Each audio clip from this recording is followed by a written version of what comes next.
All right, well, this is my new TIG, MIG, and stick welder. It's a titanium unlimited.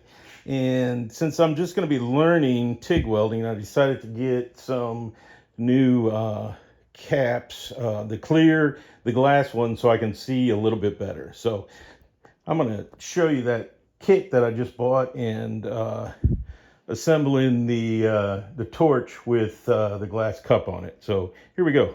All right, so the kit that comes with the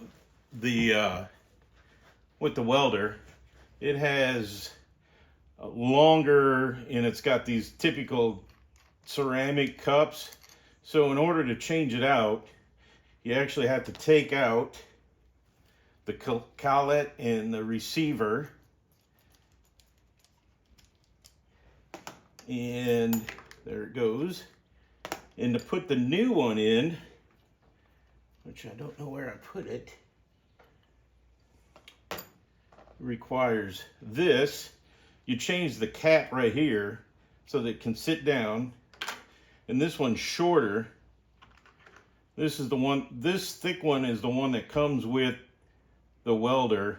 And this is a shorter one that comes with the kit.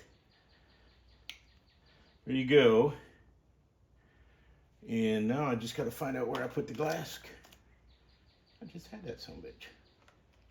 Oh, there it is. It fell off the thing.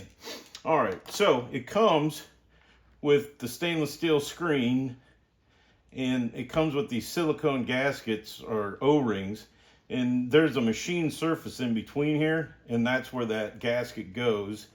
Then you take this and you insert it into the torch, tighten it down, and then to put the glass cap on, you simply squeeze it on there, and there you go. So that's with it in, and then you take your tungsten, and it goes down through there. It says I have about a 1/2 inch out, and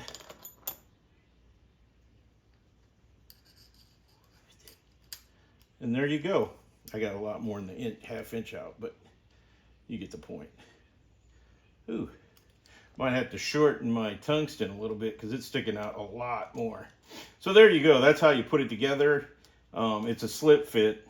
That was throwing me a little bit until I read up on it. So there you go. That's how you put the thing together with the glass cap on it. Now I need to get a shorter tungsten.